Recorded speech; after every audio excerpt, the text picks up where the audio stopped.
Ed Weinstein. That is a special guest. Good evening, Ted. Hi, how are you? All right. Do we have a quorum? Oh, and there's Sharita Paulson. Wow. Good Do we have evening, a- Chuck and committee. We do have a quorum. I'm just going to do the attendance for the record. Chuck Okay. Murdler, Yep. Marty Wolpoff, Rosemary Ginty, Here. Dan Paternak, Here.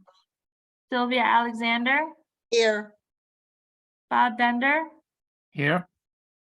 Nick Fazio,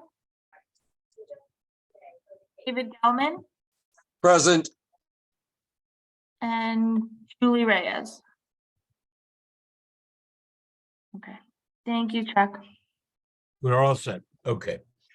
Ladies and gentlemen, we have a fairly, or potentially at least, fairly long agenda tonight. So let me get rid of some of the pieces that are not likely to be as long. Going first, if I may, to item number 4, and then I will jump past Chairman's report. Item number 4 was put on the agenda by me because of an issue that I think people need to start to pay some attention to. It's the discussion of SNAD and its enforcement. Many people on this committee, in this community, and the like, have spent many, many hours and have given of their time and of their political capital to continue SNAD as a viable entity for this district, and believe very sincerely that absence adequate tree growth and the like, and plant and vegetation and the like, this is not Riverdale. It could be any place in the world, but it isn't Riverdale. I say that because we are getting, again, a spate of very serious incidents of tree removals, not even done in the middle of the night, just done at random, cutting them out. We've had that at the Chevier home, and everything that the building department does to try and curb their appetites for violation seems to be of no effect. Frankly, I think the health department ought to step in and impose sanctions on the institution and upon the realtors who are using this kind of tactic to try and improve the possibilities of construction. We've now seen it again on Palisades Avenue, and the building department has responded. What I'm asking each of you to do is to alert your friends and be alert yourselves to try and let us know through the community board office. Kira is very watchful of this and has a very good routine on how to deal with it. Let us know where you see tree removals, particularly insofar as they relate to SNAD areas. We need to know this. It's not just tree removals, by the way, it's rock and blasting and digging of the like and changing the terrain. So please, please, please understand we're approaching an area where it can be a very serious problem.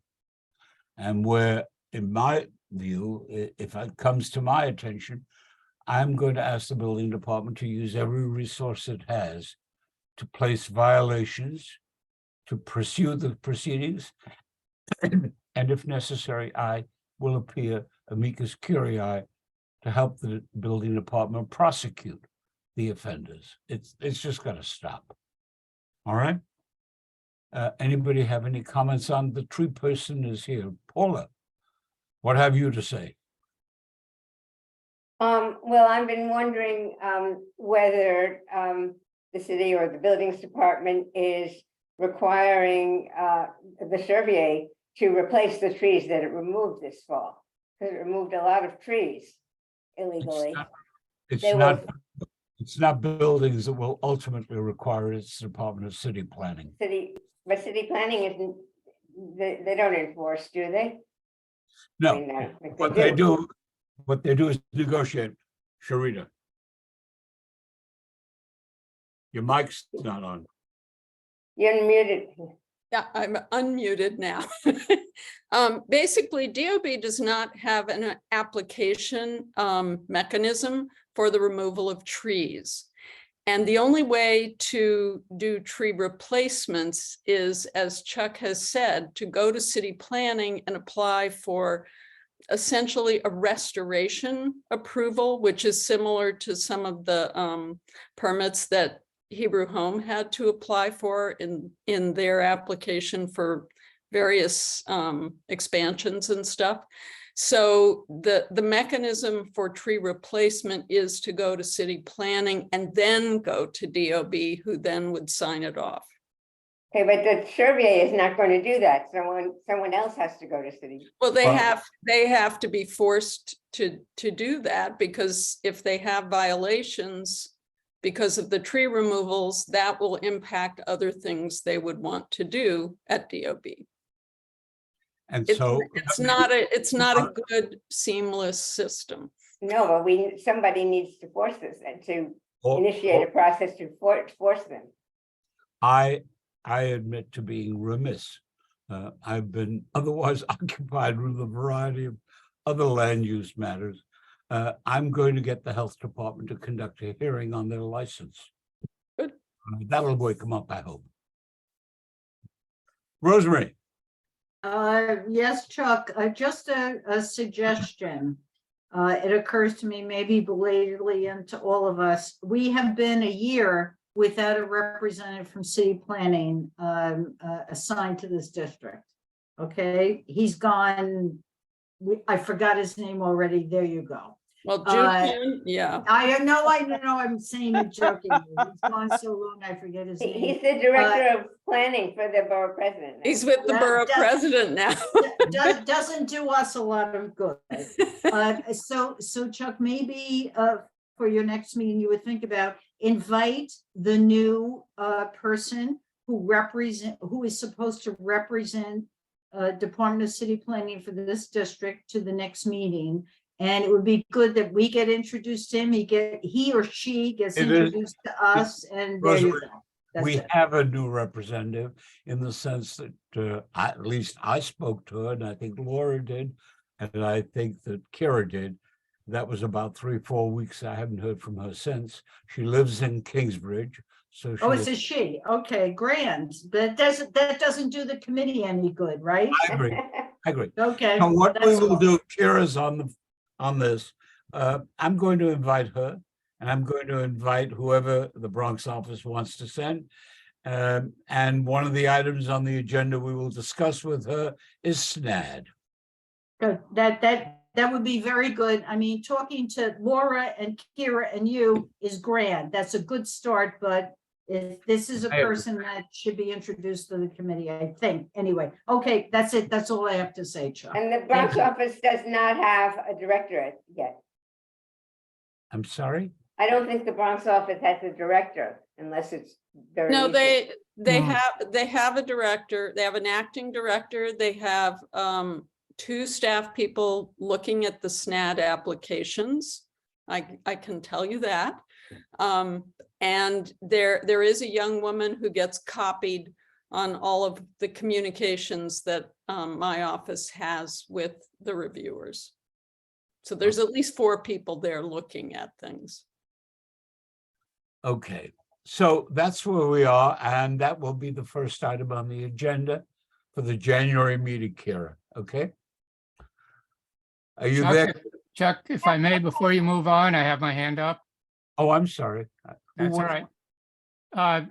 The other problem here is, as Rosemary well knows, because we had a SNAD working group a few years ago that was trying to come up with solutions to this sort of problem, which have been recurring, as you said, with some frequency.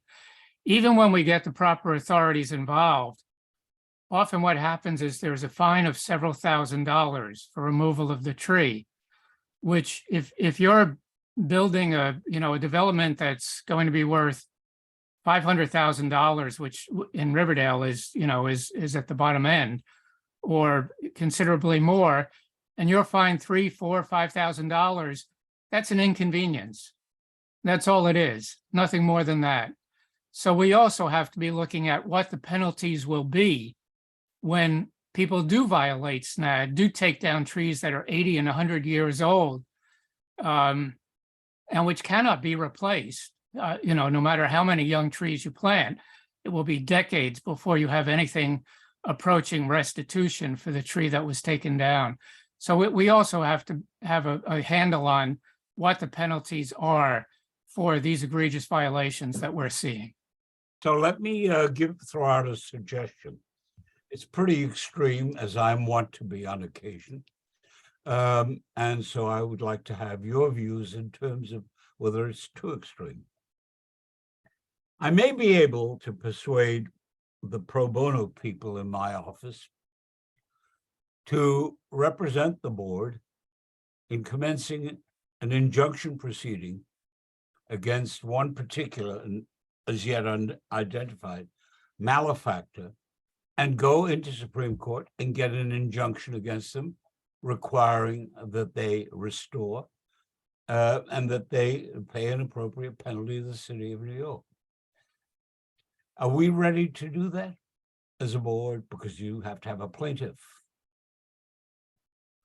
Yes. What is the view of the board? Land use committee, we'd have to go to the full board for approval. Come on. Yeah, Chuck, I think so, because this is not the first time, even with them, but throughout the district. There's a need to, if nothing else, make an example, but to make sure that developers understand our concern. Is there anyone who thinks we should not do it? Is there anyone with the courage to say so? All right, we will then move this to the executive committee and to the board on a resolution to authorize, if possible, the commencement of injunction proceedings against one or more SNAD violators in the near future as they pop up again. In order to make that determination as fairly as possible as to who the victim is, let me ask for 3 people if they will serve.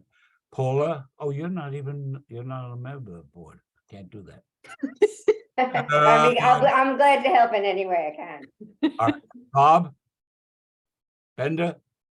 Okay, Yes, David? You're a constant victim.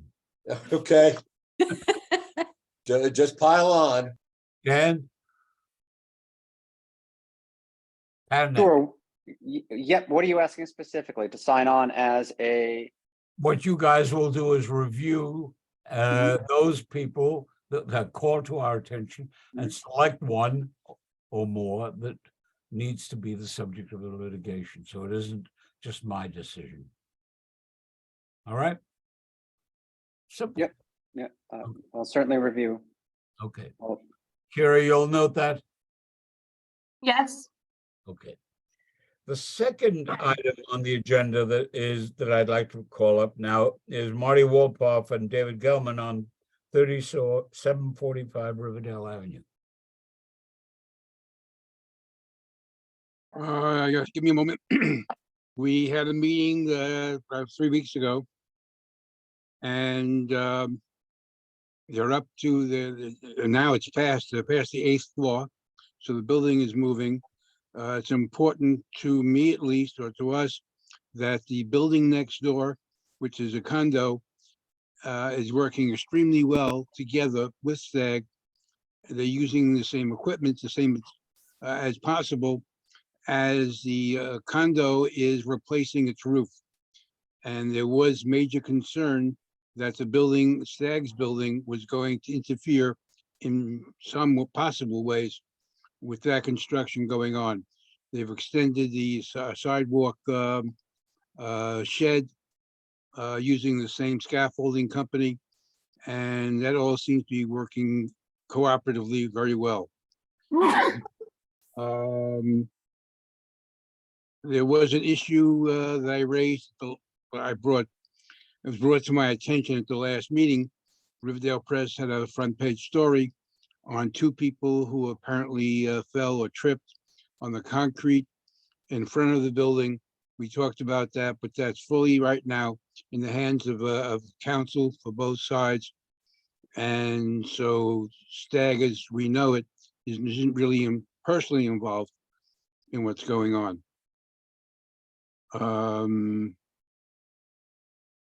There were promises made to one of the homes on Oxford Avenue and concerning an entranceway and building a wall to protect that house.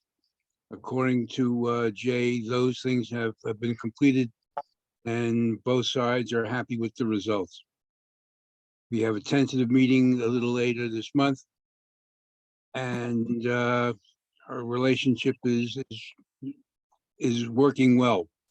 Neither David nor I are in construction, so we're not building anything, but we are basically happy with the relationship that exists with this building at this time with STAG. And that's my report, unless David wants to add something.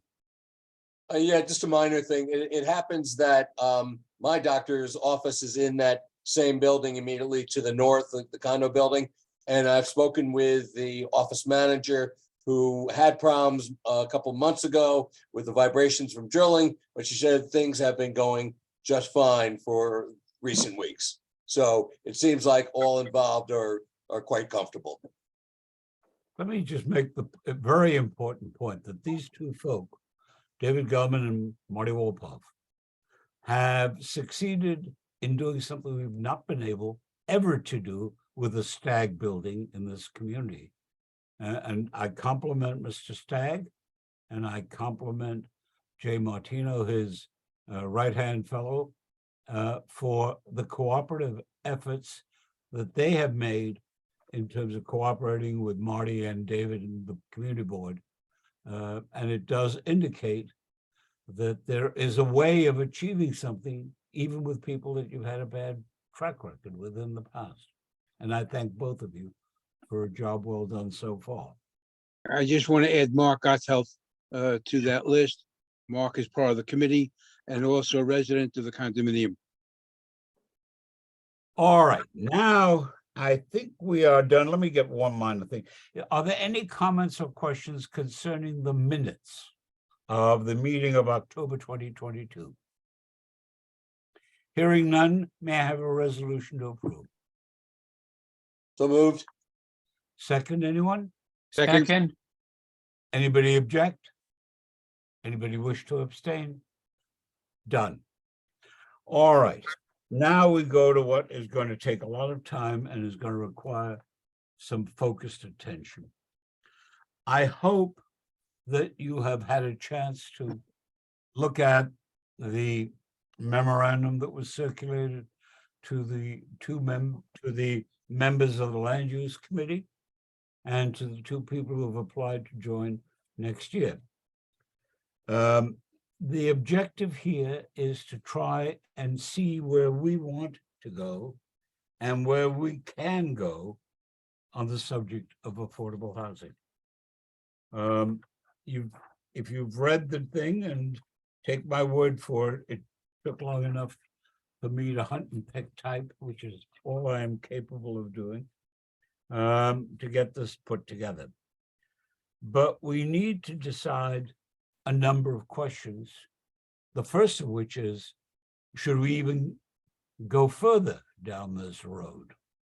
And that's a preliminary question, if anyone has a concern about that. Hearing none, we are on the road. I think the first question I would like to see us discuss is the view I hold, and I think many others do as well, is what is affordable housing? It's a term that's batted around with abandon. It's a term that is flexible and really has no meaning because of its flexibility at this stage. let me give you an example. There is a very able reporter that I know who made the point to me some months ago, I can't afford any of this stuff on what I make as a reporter. There are many people who live in Kingsbridge who can't afford what they have in Kingsbridge, let alone in Riverdale. And there are many people throughout the South Bronx who can't afford what they have. I will tell you that my own view, based on somebody who's been in one aspect of this field or another for over 50 years, this is the least caring administration I've run into on the subject of housing, although I will tell you, to his considerable credit, Adolfo Carrion is doing what he can to spur that on. But it's an issue that we have to spend some time with. And so let me raise with you the question of what is affordable housing? You've read, I think most of you here have read the memorandum, and it seems to me that we need to redefine some basics. One, we cannot change the federal government's stance, nor should we play Don Quixote on that one. But we should redefine for our own purposes in the city of New York and press forward of what is the appropriate AIM. The average AMI, the average median income is very different in 10463 and 10471 than it is in many, many other areas. And so what I am suggesting as a first order of business is, and Kira, if you don't mind, if you can take notes based on the section approach we're trying to take. Okay. First order of business, in my view, is that we ought to answer the question, do we think it is appropriate that we have one AMI figure for the entire city of New York, as contrasted with subdivisions thereof, or indeed going to zip codes, because it tends to vary according to a number of zip codes. And so that would give you one piece of a more clarified solution of what the average income is and what they can afford. Does anybody have a view on that subject? Ah, there she is. Yes, Lee. I think the problem, and Ted can confirm this, if there is federal HUD dollars in a development project, they're required to use the federal HUD AMI, correct, Ted? Well, it's not just that it's federal dollars, it's just widely used. I mean, well, yes, because Right. if they're using even the low-income housing tax credits, Right. which is But- just so commonly used. But if there is no federal dollars, no low-income housing tax credit, say there's state funding, say there's grant money, say there's city money, there's no requirement that you have to go by the federal AMI, which includes Westchester and Long Island. You can use other means. And I remember ages ago when I worked for the Manhattan Borough President, we used, or at least I try to get community boards who had Yes. land use issues with, like Community Board 11, which is East Harlem, doesn't have the same AMI income as Community Board 8, which is right south of it, which is the Upper East Side. So if they did not have federal dollars, what we did was we said to city planning, give us the census tract income data for that particular development site, and we will negotiate with the developer on using the AMI from that census tract. So it would be great when the city planning person comes, that maybe she will have some data, if it's still available, state, I don't know if city planning still does that. They did this in 2005, so I don't know how, staff has changed to the point where they maybe don't have the equipment any longer, the staffing any longer, but that's something to look at. All right, let me interrupt to make a point. We have sitting around this visual virtual table, two eminent experts in the field, Lee and of course Ted. We have a great expertise in zoning in Rosemary. So we've got the arms and the legs, and then of course, we have our distinguished former chairman of the city Landmarks Preservation Commission. I didn't say city planning, which you thought I was going to say, Chair. No. So there are people who know what they're talking about. My point in saying that is, I don't believe there's a minus in the promulgation of a subset AMI that is geographic. Because while HPD may be obligated, if it's using federal funds, to use the numbers that are provided by the feds, there's no obligation on their part to exclude in its overall consideration the information that is gleaned by going to a subset. And so it isn't mandatory, but it is certainly helpful. So that is why I would think it would be a useful tool and a useful recommendation for us to make as a board, that there be a re-examination and a creation of an appropriate set of subsets for the AMI. Nobody's going to dispute the fact, I think, that the AMI numbers that are appropriate for the South Bronx are different than they are from the East Side or from Riverdale. So there is a point of information here that can be gleaned. Is there anybody who would disagree with that? Then let me move on to the next issue. What role do you think the community board or government should apply or follow in determining the quantum of affordable housing? I'm not at the site selection now. The quantum, the degree to which you expend money. Let me give you an example. There are now apparently something on the order of 40,000 vacant apartments in the city of New York that are either stabilized or the like. The number may be a little less than 40, maybe a little more than 40, but it's in that general area. And so the question is, don't you want to clear that off at the same time as you are dealing with the issue of the role government should play in creating more? Don't you want to think about another aspect of it? What is available today to be used for affordable housing? So, for example, do you have a view? Is there a useful purpose in having a view concerning vacant space in offices, vacant commercial space and the like, and converting it through zoning or the like to residential purposes and repurposing it? Does anyone have any thoughts in that area? The role of government and the scope of that role? But Chuck, I've just, again, if you could just restate the question. It felt like two things there. It One is was- two. It is two. Okay, that's what, so if the first question is, what should I don't know. What should the role of government and or the community board be in be? respect of affordable housing?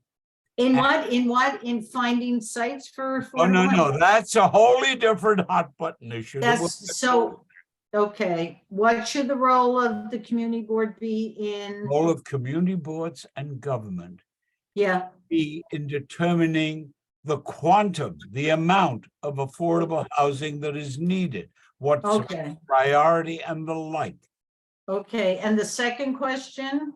The second question was, if I recall correctly, I'm sorry. what we should do in terms of moving forward if we agree there should be more affordable housing. What should we play a role in trying to determine some standards for it? For example, a revision of the AMI. For example, the question that you need to have a minimum number of so-and-so. It's interesting. I've served on the New York City Housing and Development Corporation for over 20 years. And it is not a matter, has never been a matter, that we have a target of building X, Y, or Z. Public relations statements go out and say that we are looking forward to building X number, either building or renovating X number. There's no target plan that we need X number. All right. And that's just wish fulfillment if we get to that point. So the question that I'm trying to get you to think about is what role we should play. David.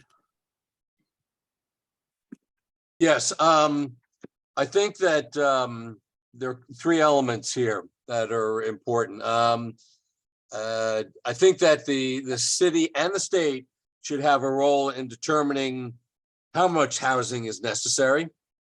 And secondly, what capital should be applied to making that happen.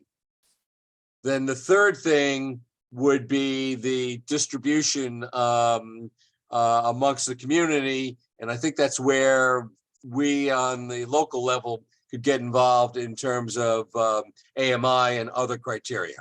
So I think it's those three elements. The first two primarily state and city, and the last is where I think we get involved. Lee?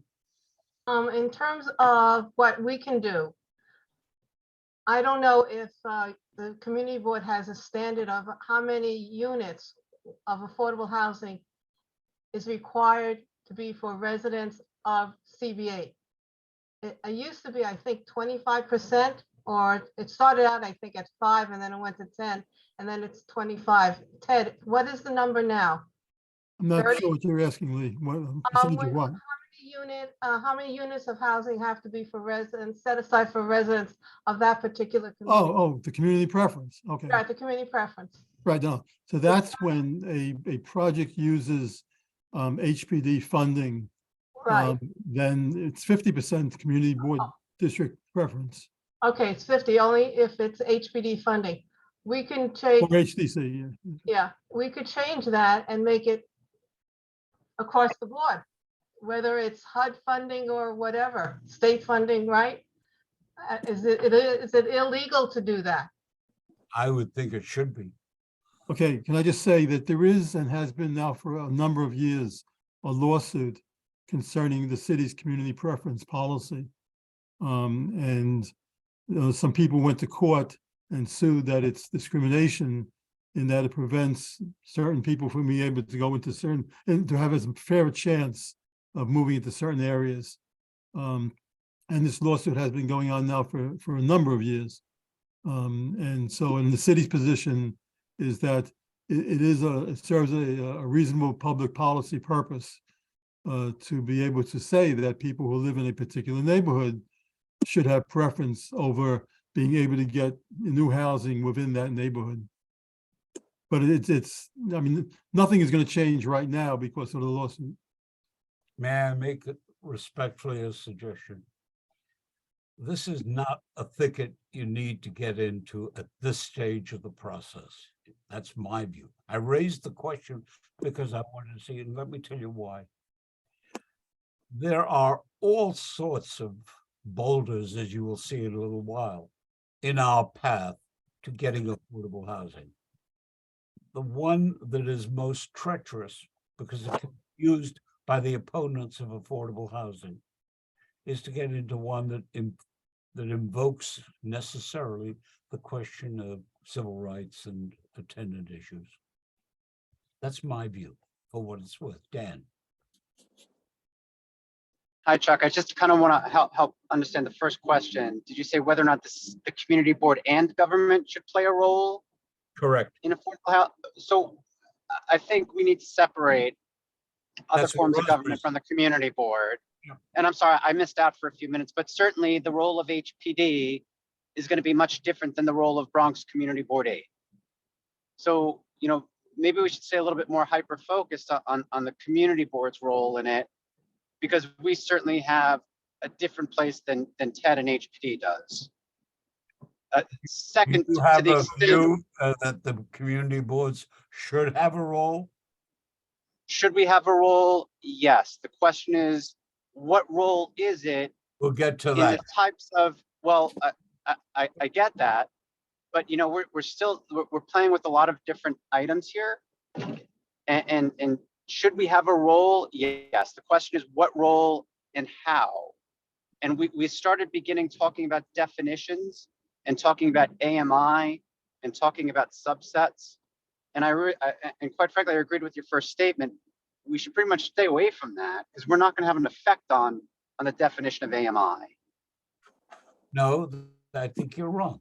You can have your own definition of AMI. The AMI should be separate and distinct from 10471 and 10463 from the one in the South Bronx and the one in Brownsville. The fact is, they're different standards. And I don't understand why we have the same one. They're just clearly not the same standard. But I guess my question to you is, let's say Bronx Community Board 8 comes out and says, yes, we should all have different income in different area codes, as quite frankly is already done in demographic reports. What are you then going to do with that? That can be, let's take the most slavishly, and I don't say that in any pejorative sense, the most slavishly committed to AMI, HPD. HPD will look at that, but it could then also look at the fact that, hey, there's a request to build a building in X area. Well, that area, not just thinking about hypothetically what we think about the neighborhood, this is what the AMI is in that neighborhood. But Chuck and Ted can correct me. I believe HPD is already doing that. Yes. In what way? Every project that's in front of them, they're looking at the different income levels within that community. And they're negotiating with the developer, with the council members, as to what income bands are going to be within any given project. And that's a separate issue that we'll get to, because I'm not so sure that that's a way of doing it. So let me give you an example. But to your issue, they're already doing it. I understand they're doing it. They're not doing it on any basis that is published, that is transparent, that is open to discussion. Is that the AMI for 10471? You can get that data, that census data and the economic data, but they're not doing it on that basis. Chuck, Am I wrong, Ted? Ted, yeah, if I may, I think Dan is right in that, yes, we do that. You know, and the AMI, okay, so the area median income, the median is 100%. 100% of the median income, of the income is the median income by definition. And if when somebody used one of our financing programs or HDCs to build a building, if then what was used to establish rents was the median income, 100%, remember, it's 30% of people's income is what's generally used then. So if the income level for eligibility, the maximum, would be that median, the 100%, that would be a problem. Because you're right, 100% of the cities, of the metropolitan areas median income means one thing in Riverdale, in the Upper West Side, and it means something else in Mott Haven or in Morrisania. But that's not the way it works. The way it works is that an owner comes in, a developer comes in and says that they want to build the building using our financing. And they might say, you know, that he would like to do a building where the units range from 30% of the AMI to say 80% of the AMI, which, by the way, in the South Bronx, that's the standard usually, that's how it works. But then somebody who's doing a building in a different area, more marketable location, might come in and say, I wanted to have units that are at 100% of AMI, 120% of AMI. And so we do then look at the area and see what is the market value in that area. What, you know, you need to get appraisals that show what the rents are like, what people are getting in those areas. one of the things that is amazing to me, and we'll have to see how that works out, is a lot of these, and I'm sure you've seen if you drive down to Deegan, when you get past 138th Street, there are all these towers that are now being built, and they're almost all being done without HPD or HDC subsidy money. And they're going to charge high rents. They're going to charge 120, 130%, 150%. Most of the units are not regulated at all. And so they're going to charge a lot. That doesn't happen, though, when we're doing the project, when we're financing the project. We don't, in fact, HPD as a policy doesn't provide subsidy for any units over 120% of AMI. But in an area like the South Bronx, generally, we don't even get to that point. We usually don't go above 80%. We were starting to go more to 100%, but frankly, because the numbers changed and median incomes went up so much, what was 80% 10 years ago is not what 80% is now. And so the fact is that we do look at this. You know, if somebody came into us tomorrow and said they want to build a building on, you know, Willis Avenue and 140th Street, and they want to charge 120% AMI, you know, we would say no. We say, no, you're not going to, that's not our policy, and we don't even think it would work. So, and then the same thing also is, you can't think of any one project, any one building as having a single income eligibility level, because we always have ranges with different levels. And so let's say somebody is doing 100 apartments. They might have 20 apartments at 80%, 20% apartments at 60%, 40 apartments at 30%. And so we very much look at the areas and what we think is appropriate for those areas. Ted, you've raised a couple of questions in what you've said, and forgive me for posing them to you. No, that's fine. It's fine. I have a problem in terms of the following. One, the criteria are not public record. They're known to the cognoscenti that it ranges from A to B, or that there are negotiations. But there's no written protocol that says, in this area, we're going to do this and the like. I'm not suggesting abuse. I'm not. I'm suggesting instead we ought to have some benefit of standard. Let me give you an example.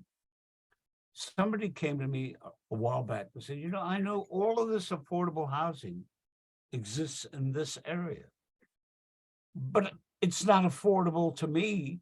When I go in and I ask what it is, and I find out that most of the apartments are at X and I only make Y.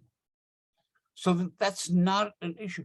So you need to, in my view, have categories of affordability.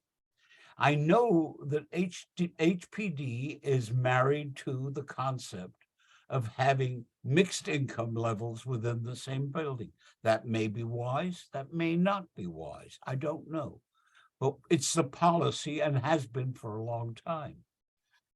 My point is this: that person who happened to be a journalist, who thinks I never listened to anything said by a journalist, made the point to me quite forcefully. I have no idea. Everything's affordable. Everything's called affordable, but it isn't affordable to people like me. And so I think that has to be remedied in the following ways. One, we need to define what is affordable for a given area. Define it in public terms. Number two, I think we need to give some sort of preference, just as you mentioned, that in area number one, we need affordable to mean levels 1 and 2 of your categories, 47,000 of income or less. In another area, it's the old Mitchell-Lama kind of numbers. But I think we ought to vary this and do it because where is the need? At the moment in this town, unless I'm missing the boat, it's in 2 categories. Those who are at the bottom, 60,000 or less income, and those who are the so-called middle income, running 80 to 120.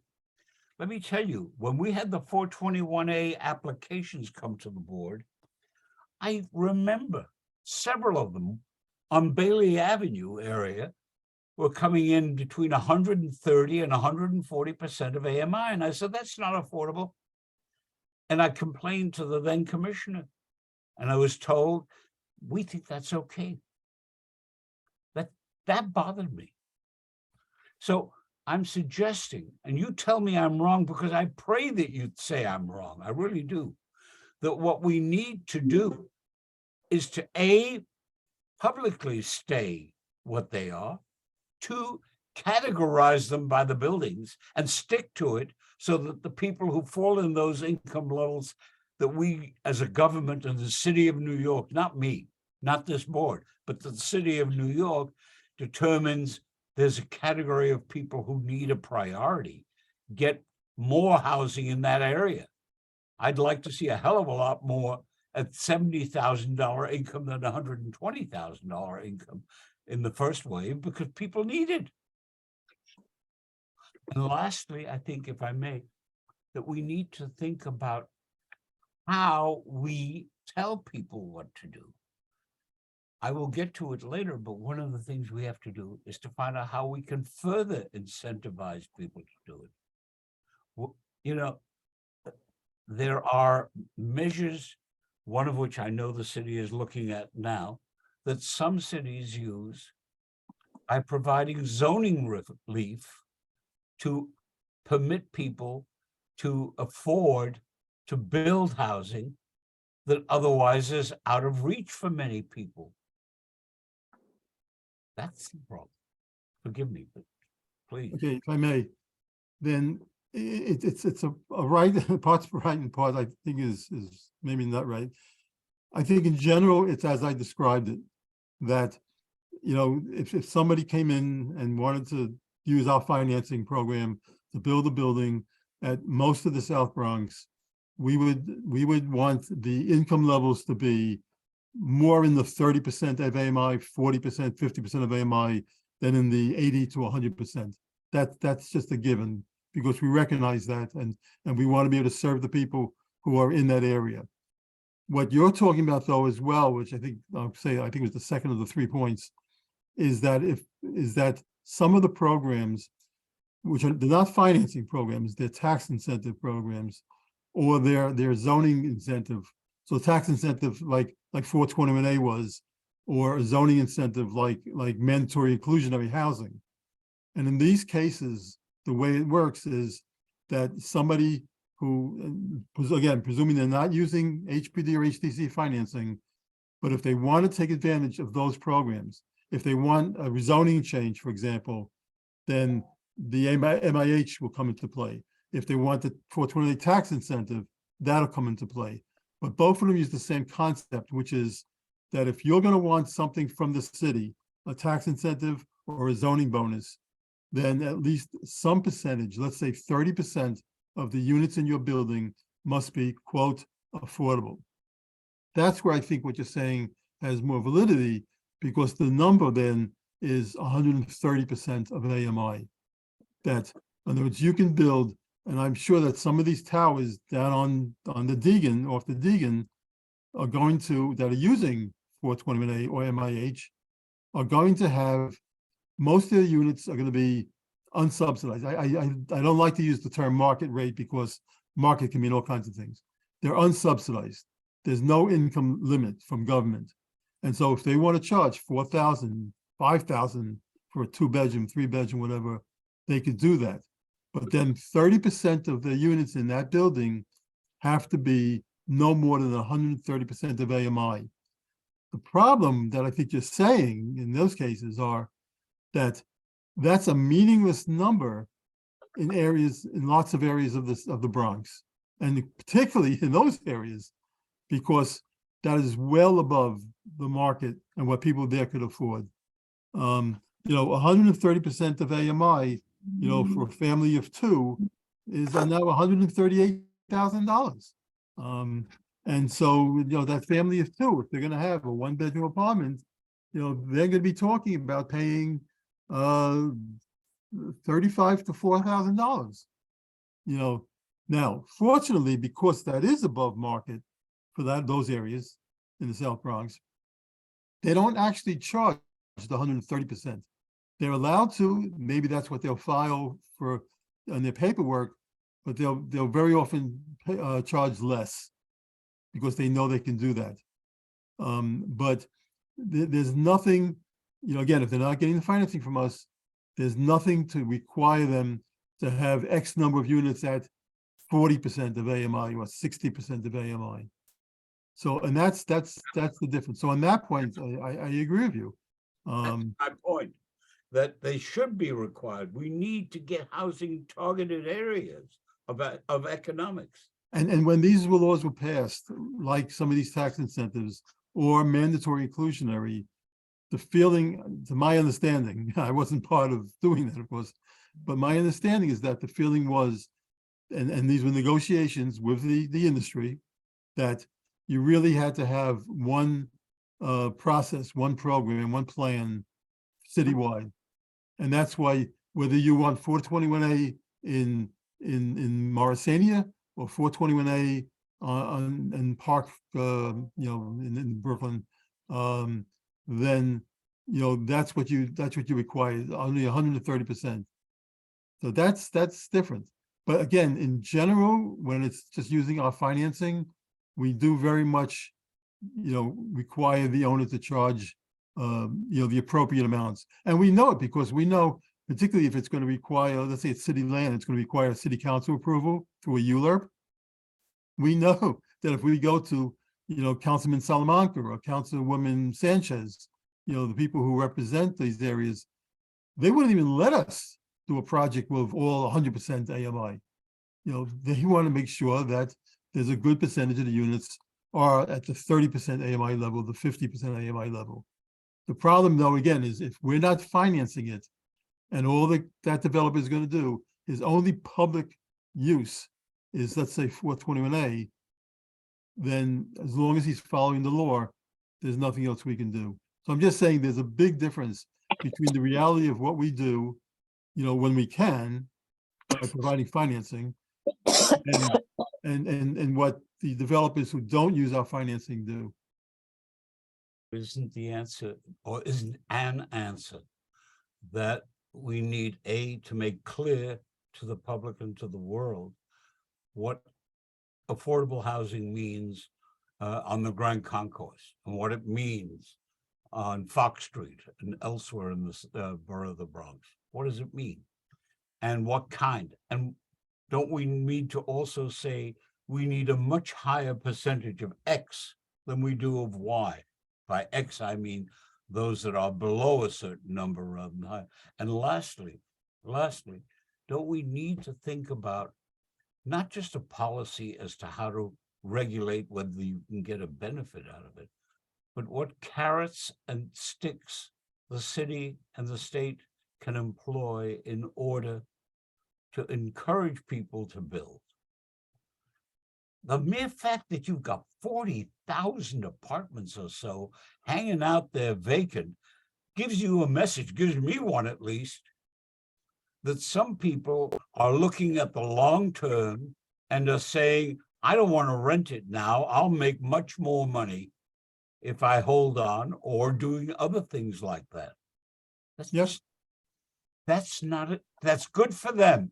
And it is a free enterprise system, and they have a right to do that. On the other hand, government has a right where it can to use its resources and those that it can employ to encourage people to do something better. We have that obligation. It's not just an obligation to provide shelter, it's to provide decent shelter. Rosemary.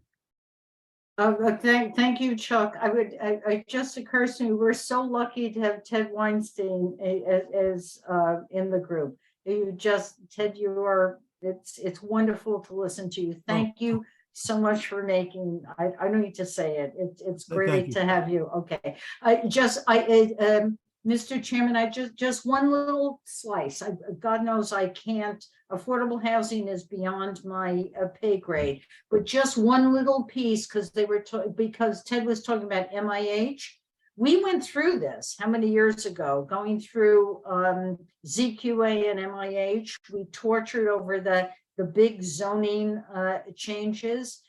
Just so everybody understands, MIH, where there is a requirement for affordable housing as part of the development, it only occurs when somebody comes in and asks for a zoning change, right? This is, okay.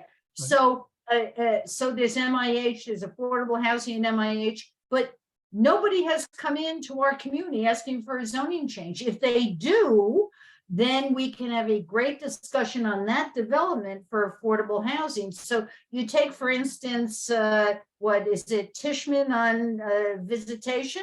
They're not asking for a zoning change. So therefore, there's no discussion on it. If somebody comes in for a zoning change, MIH kicks in, and then there's a discussion on affordable housing. So I just wanted to have that little slice, that MIH is, somebody has to come in and ask for a zoning change for us to have that specific discussion on a specific site. And Okay. that's the question. Should we not create a mechanism by which we go out and try and get people to do it? Let me give you an example, if I may, and this is a personal hobby horse.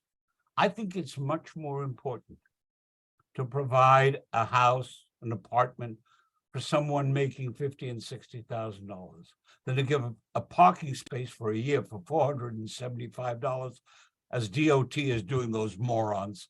I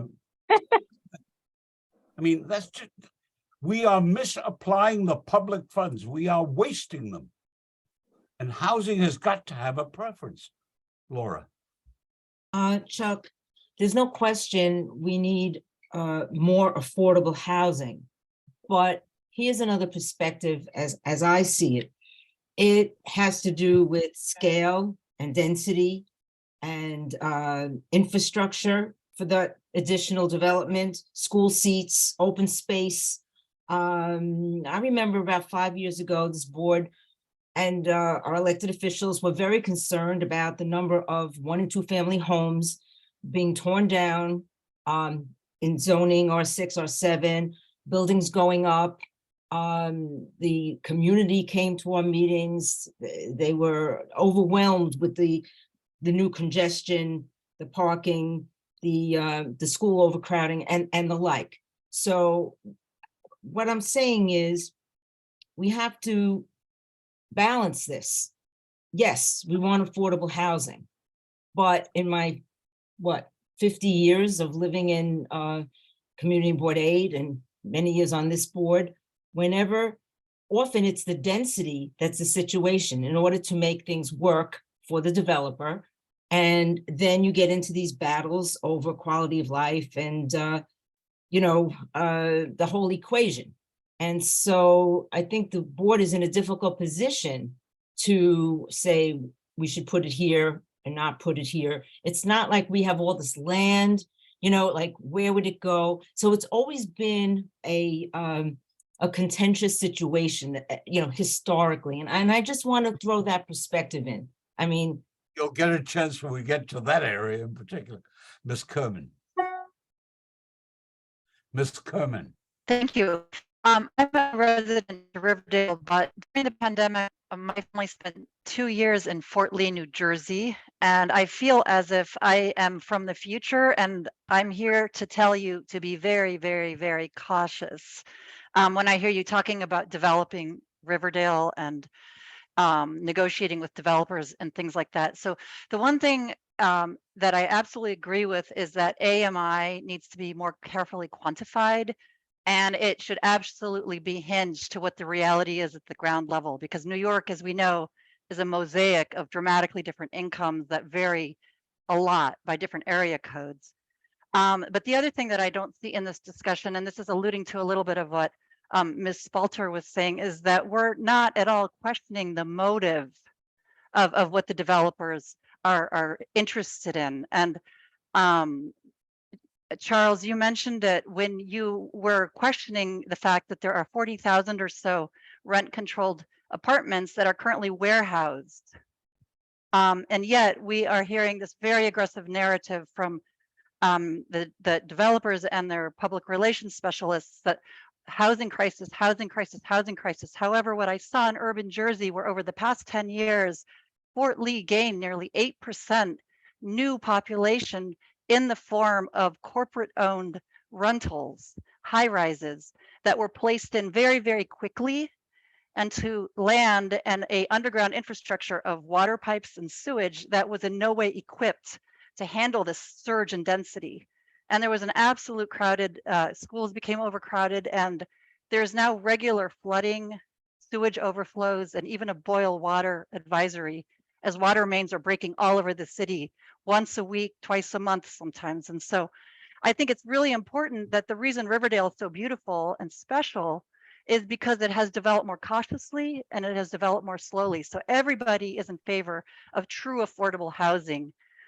Developers, in my experience, have been very, very not necessarily following through on making something that's truly affordable, tied to the real income at that local level. Second, there is simply no denying it that if you insert a high, several thousand rental residents in a 800 square foot apartments, this dramatically changes the character of the neighborhood, especially one that is mostly owner occupied, as Riverdale currently is. There's just no getting away from it. And then third, and again, New York may be different from New Jersey, and I sure hope so, but the tax abatement is sort of the cherry on top. So after the developer seeking profit puts in a new high rise, inserts thousands of temporary renters who are living in 800 square foot apartments. These are not working families generally, by the way. The developer is then given a tax abatement. So they not only do not have to pay for the additional fees to increase sewage capacity, increase the number of fresh water mains, make sure the school gets a new classroom and a bigger budget. They simply walk away from any obligation to increase the social and physical infrastructure. And yet they're making a profit off of the neighborhood. So I think it's really important. And I really am imploring you to please think very hard and really try to quantify, is there really a need for truly affordable housing?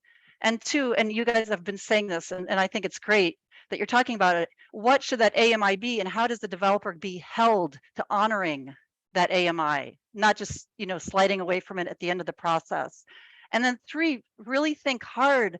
And people try to, they sort of diminish this concept of character in a neighborhood. But I think that's not doing the neighborhood the justice of saying, do we really, really want to put lots and lots of high-rise rentals that are actually owned by a corporation that's doing this to build up their REIT, to build, you know, profit for shareholders?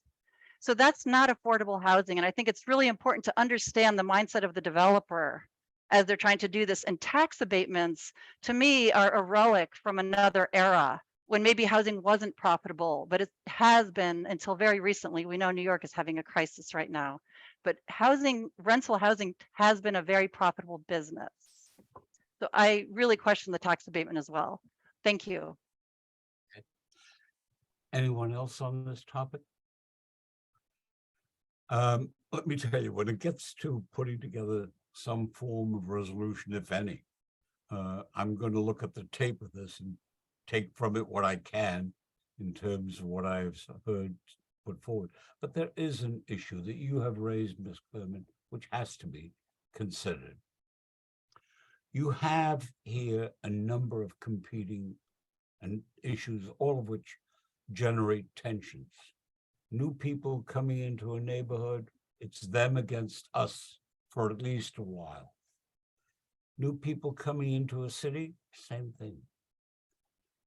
That's the kind of balance that attentive government can do and should do. And because a program is old, doesn't mean it's bad. Mitchell Lama built more and better housing than, in my view, than has been built in any of other form that has come up. And why is it we are not trying to emulate that for the middle income people?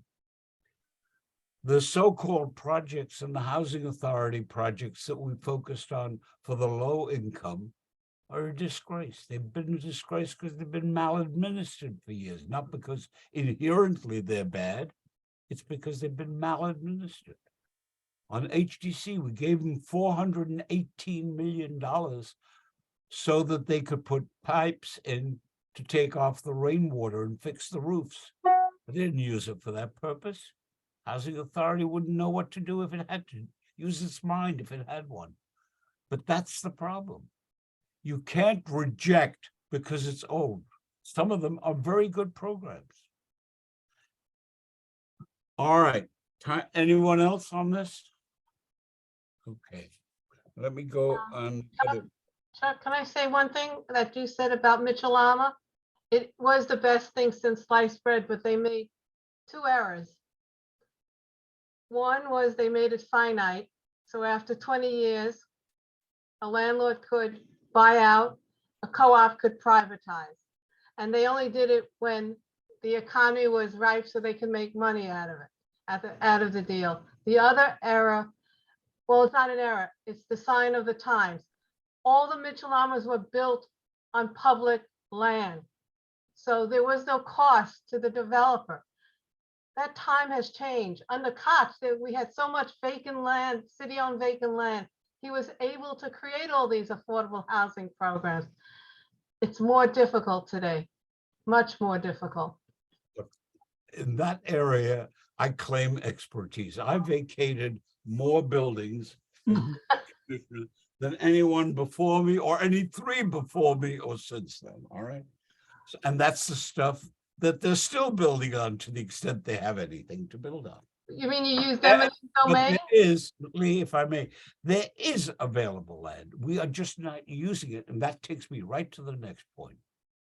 It is my view, as I put in that memo, that we need to have some form of a housing czar who has the power to allocate governmentally available portfolio housing or portfolio housing. Let me give you an example, articulate it better. There is near St. Barnabas Hospital, a former sanitation garage. It has stood vacant for the better part of 2 to 3 years. It occupies approximately a half a block. There are many such kind of buildings, many such vacancies.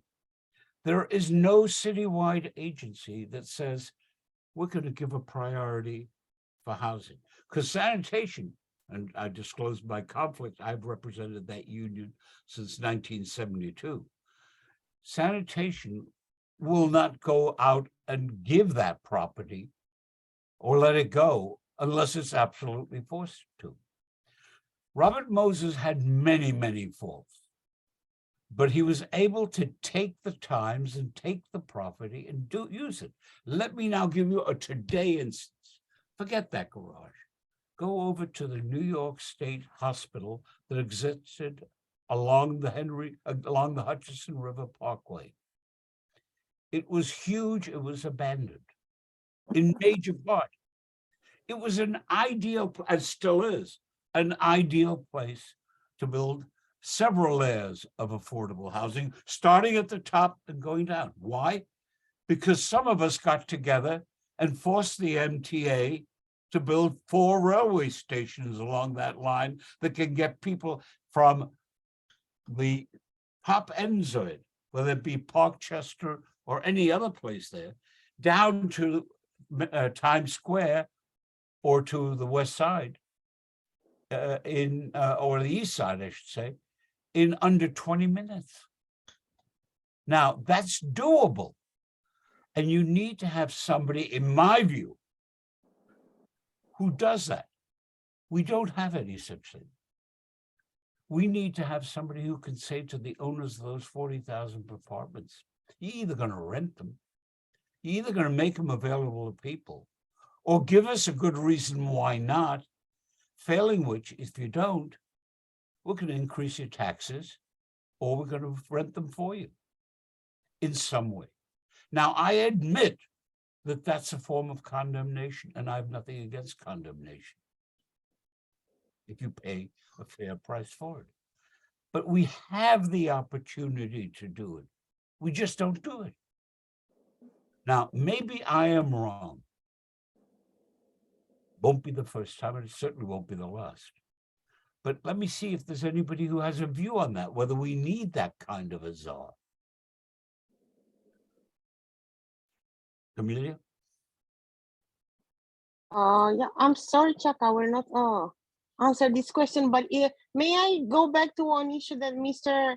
Weinstein rose and just ask for a clarification? So I am on the website of HPD, and I mean the concept of area median income is explained perfectly clear and in simple terms that I think everybody part of this conversation should review. But I just wanted to go back to a comment he made as far as sort of a lawsuit or legal proceedings claiming discrimination. I mean, I see here clearly that they say that 2022 AMI for the New York City region is $120,100 for a 3-person family. Ed, if I understood correctly, the course of the conversation, Chair Morler suggested in the beginning that we would go and to a more granular level and sort of see if this AMI could be adjusted, how to say, maybe even not even at community board level, but maybe borough level or region, whatever.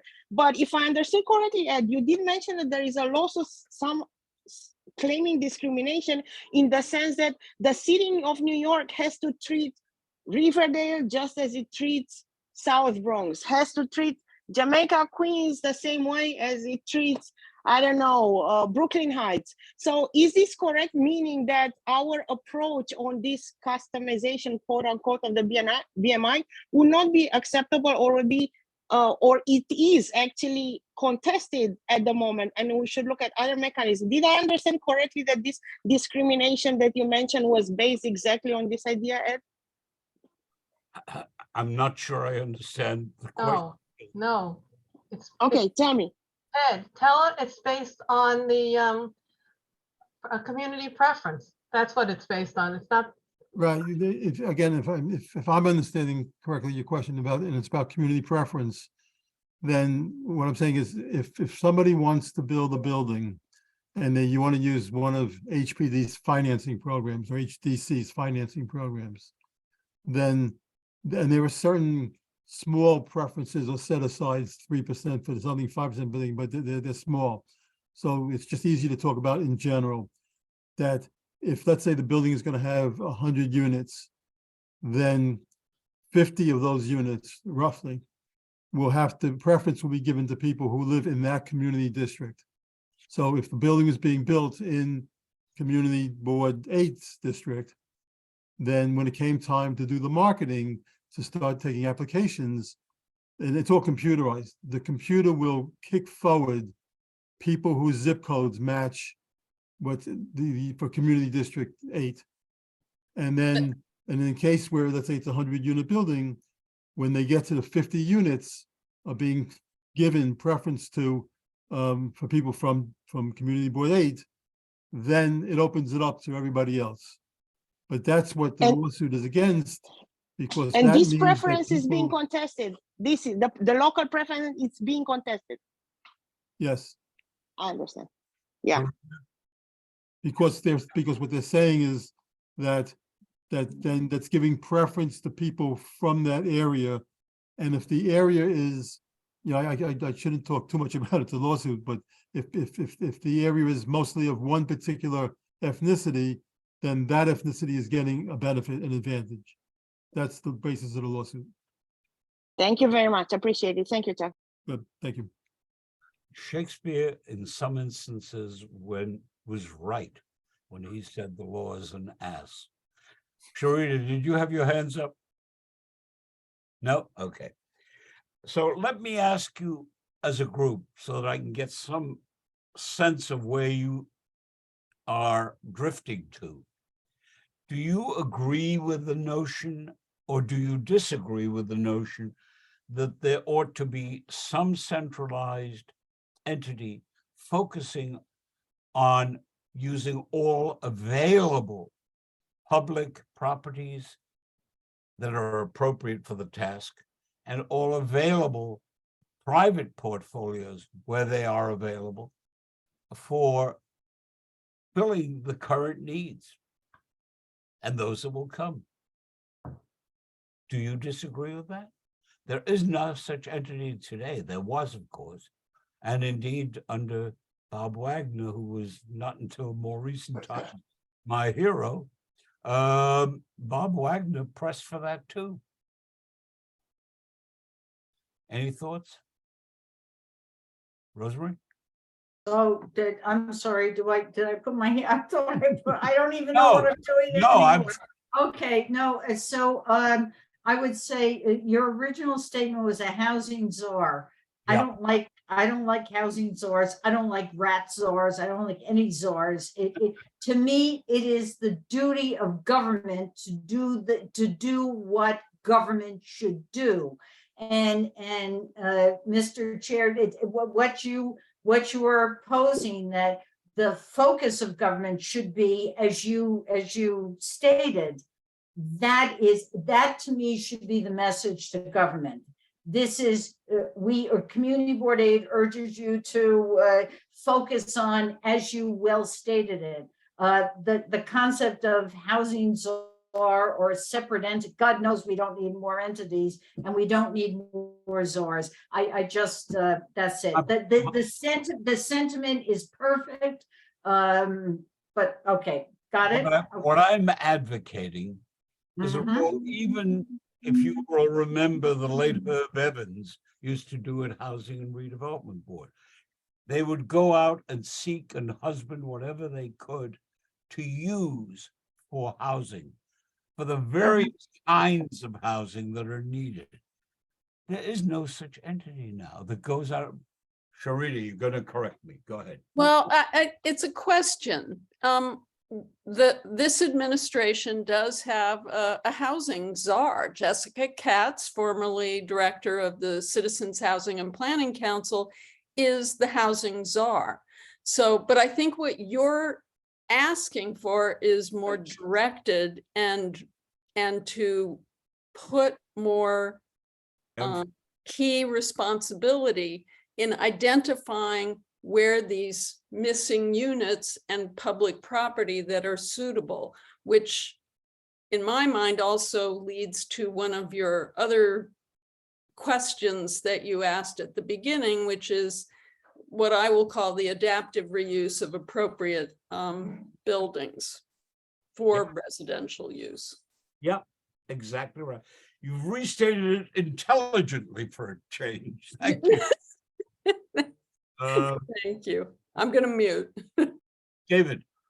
Yeah, Chuck, I think you're on the right track because there are properties all over the city, which comprise a portfolio of real estate, but we have no portfolio view of our real estate that could be used for sanitation garages and for park areas and for schools and for a housing development and all that. I think there is, so therefore I think there is a need for an individual or a panel to come up with a list of properties that could be put to use within the city. I mean, I've long believed that, just like the Hudson Rail Yards, we could cap over the Cross Bronx Expressway and do like what was done in the Manhattan part. And there are 3 monstrous apartment buildings there. We could probably build tens of thousands of apartments above the Cross Bronx. But at any rate, there's a need to identify the portfolio of all of our properties within the city that could be accessible for various public purposes, including housing, of course. David, you don't have to go to the Cross Bronx. Okay. We have a rail yard right here in this neighborhood. Right, by Lehman College. Yeah. Yep. We did a study on that. We, being a small group within the MTA, you can build with absolute ease and with not too much interference. Right. But I was really just using that as an example. I think there are probably thousands of acres of property that could be built upon for garages, for schools, for housing, for whatever. And I think that there's a need for the city to take inventory of that property portfolio so that that next thought you're talking about could occur. Thank you. Now a real expert, Julie, JR. Hi, good evening. Oh, wait. I was trying to show myself for a second there. I would just go along with agreeing that I think there should be someone to oversee because whatever's going on now isn't working. We even have people, even in regards to for affordable housing, like with the voucher programs. Having a voucher like for Section 8 or something like that is really useless because all these people have vouchers, but yet we can't even put them into any properties because there are none. I mean, there's housing out there, but there's no one really overseeing to make sure that the people get into any affordable housing. So there definitely needs to be one. I would vote for one. Let me, if I may, give you one tale out of school. Freddie Ferrer, who was once the borough president of the Bronx, was vice chairman later of the MTA. He was a major factor in being able to push through the 4 railway stations in the East Bronx, together with Ruben Diaz, who led the fight brilliantly. But one of the things that we proposed in trying to move it forward, and I was the floor person on that, was that we had all of that hospital property and other property along the Hutchinson River that could be used for housing. And how would you stage it? The housing that is closest to the station, that you don't have to walk so far, could go at a higher AMI number. And the housing that was a little further could go at a lower AMI number. And the value for which you were paying more was proximity, location, and not quality of the building. And that was what we were doing. That's gotten lost. Nobody paid attention to that. It was called to everybody's attention by Diaz. It was called to everybody's attention by Ferrer. And it certainly was called to everybody's attention by me. But nobody has followed that at all. There are in that area, this is just how you see the issue. There are shacks that are used no different from the ones at Willets Point that are used by the guys who fix the cars and the rest of it.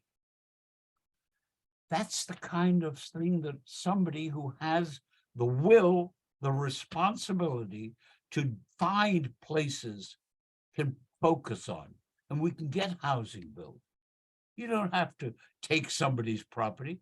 There's plenty around if you put your mind to it. But we don't. And then we cry about we have a housing shortage. Same problem applies to homelessness. Nobody pays their mind to it. It's done because a developer comes in and proposes, I'm going to build housing here, or I'm going to build a shelter there. Because nobody in government is willing to get off their dumb asses and do it. Jody. Hey there, Chuck. A very, very interesting and great discussion. I want to go back to something that Ms. Kerman said and tie it in with what you just said. I think that even if we find new places for new housing, I think we're still going to have the same problem in that, to me, I'm one of those people that can't afford affordable housing. Even if my income qualified, 30% of your gross income is not 30%. You still are paying taxes, healthcare, and when you are in the lower income, you don't have enough left over for food and insurance and all those other basic necessities because those eat up a bigger portion of your income. So I think that the problem is that the current administration and previous administration were gearing affordable housing towards making it affordable for developers to make a profit and not making it affordable for people to live in those houses or apartments. And if I don't like czars either, you know, they make a lot of news statements and nothing really changes. And until you start thinking about what is affordable when people say affordable, not what is a cookie cutter across the board, new units aren't going to change that. I also think I liked what David mentioned about inventory. We should have an inventory of all the units that exist. I heard 44,000 rent controlled being held and not rented. I read an article about there's tens of thousands of NYCHA apartments that are people living in them without valid leases. I read another article that says there's tens of thousands of units that are off the market because of Airbnb. So I think that part of it, and looping in what Sherida said, an inventory of spaces that could be reused and converted. I think that part of it is the whole focus is building new. And if we want to be sustainable city, we can't be concreting over the world. We should start reusing what we have and finding out what we do have. And then the other thing is you just said about value.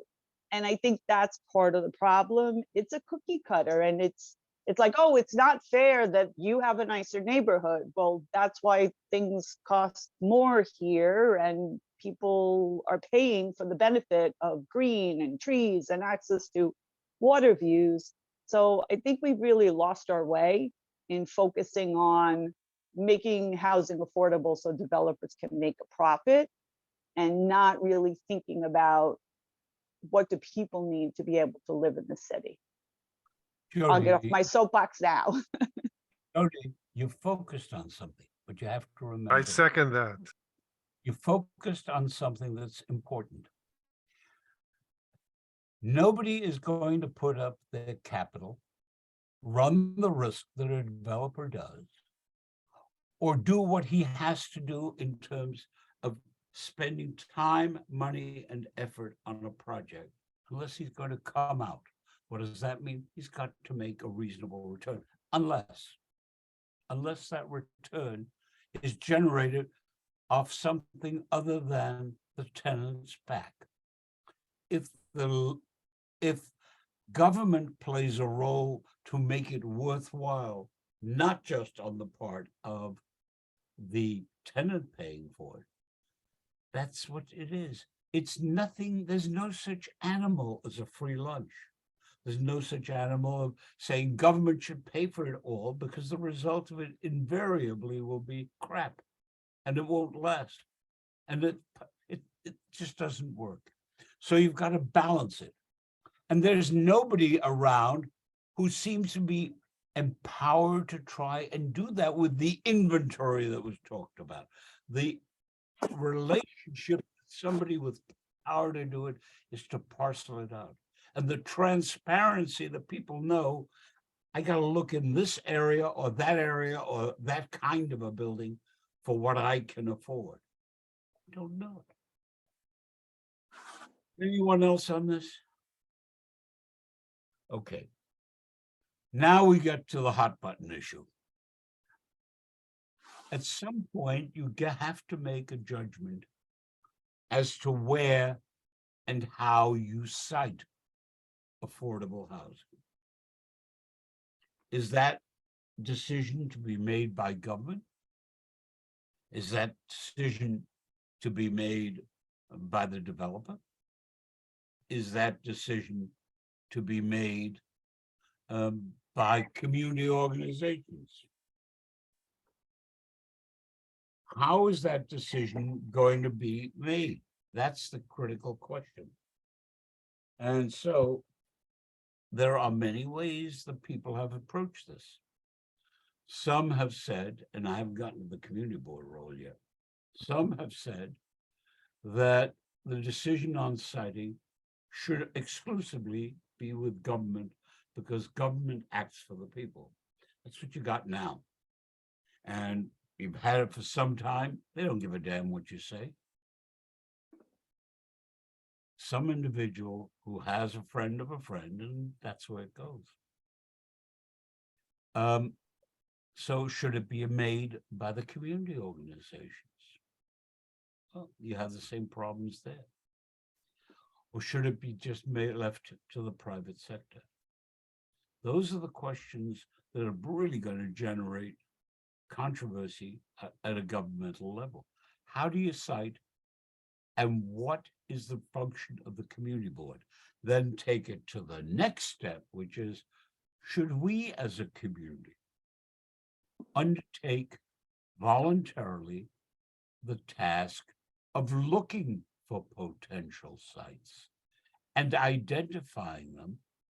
Or is our role one to review what is proposed elsewhere and give our opinion?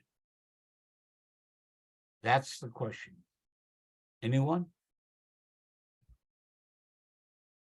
Now, there has got to be opinions, because I've heard those. That's been the sole focus of the calls that I've received on this subject. David?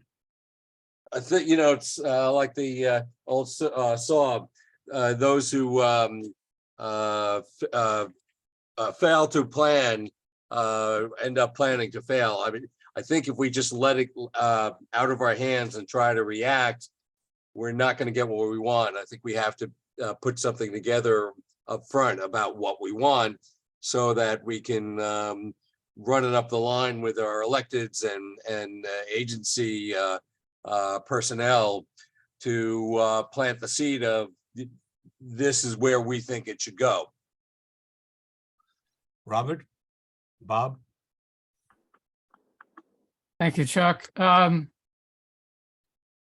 There are people on this on the Zoom who know a great deal more about this subject than I do, but a couple of things that I think are clear. If we simply sit on the sidelines and wait for these projects to be brought before us, then we wind up in the situation we're in right now with visitation. We get a project that when it comes before us, we have numerous objections to. It's out of scale, it's too big, it's going to create traffic problems, there are environmental issues, et cetera. But we can't do anything about it. I mean, we can do something. We're going to make some alterations around the margins. Maybe the traffic plan will be altered a little bit, but we have to go back to the developer and say, gee, would you please scale it down? We have to go in and plead for some changes. And that's because we wait for the project to come before us. Should we be involved at an earlier stage? Absolutely. Now, what form that involvement takes, I don't know enough to be able to answer that question. But I know that if we're just going to wait until the project comes before us, we're going to face again and again the problem we're facing now, which is that we have something that's undesirable in more ways than one, and yet we have almost no power to do anything about it. So we have to inject ourselves into this situation, whether it means going out and finding the sites and proposing them, I don't know. But we clearly have to be involved at an earlier stage. The objection that comes up whenever we try to take a more active role is the objection that Laura brought up, which is, well, there are infrastructure problems that will come up. There's a density problem. What about seats in the classrooms? Well, all of those problems are on our doorstep right now without our participation. Look at the Stagg properties. Look at two big buildings going up on Broadway, another building going up on Riverdale Avenue. And because these are as of right projects, we have no involvement. We have no say except, things like make sure the sidewalk is even so people aren't tripping and falling down in front of it.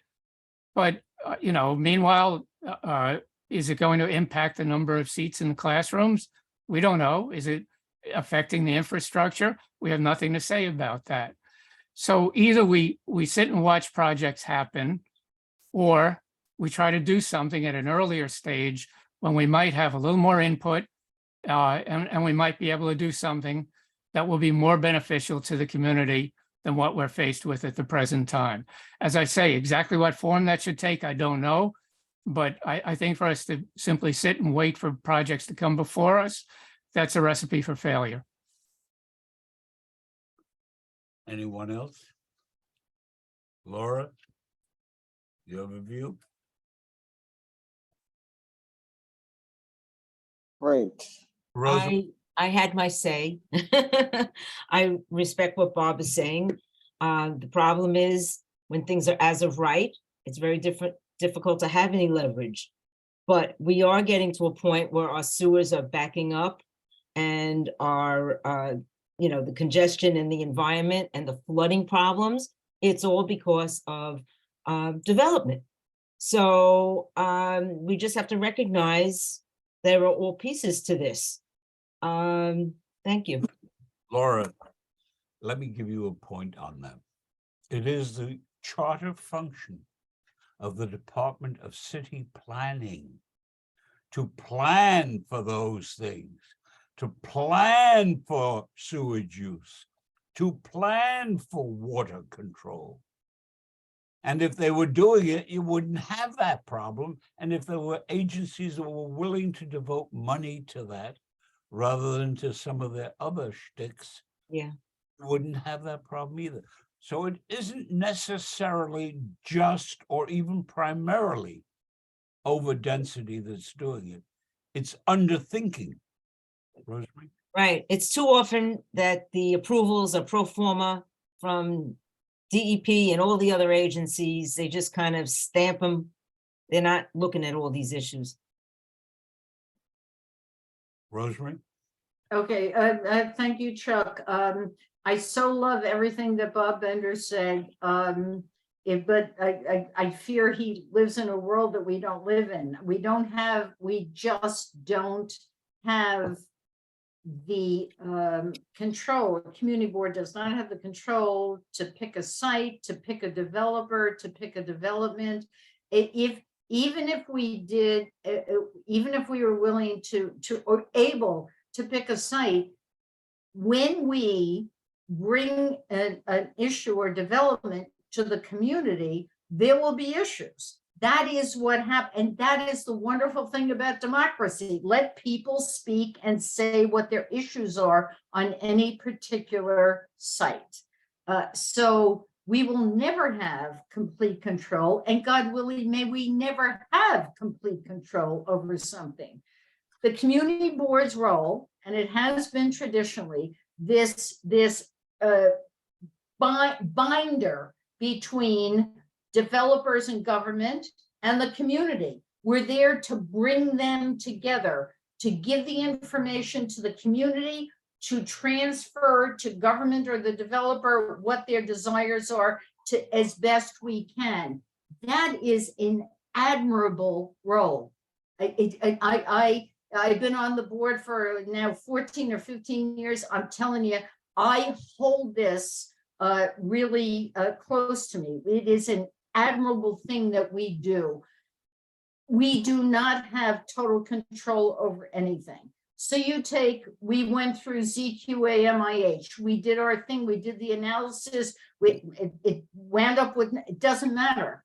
People spoke, we spoke of what should happen. Any development that comes, we speak to it. We are the voice of the community going to a developer, going to government. That is a very, very important role. It's and I don't, please, nobody should diminish that role. Do we have control? No, but the role that we play is important. And now I have to stop because now I have to get off my soapbox.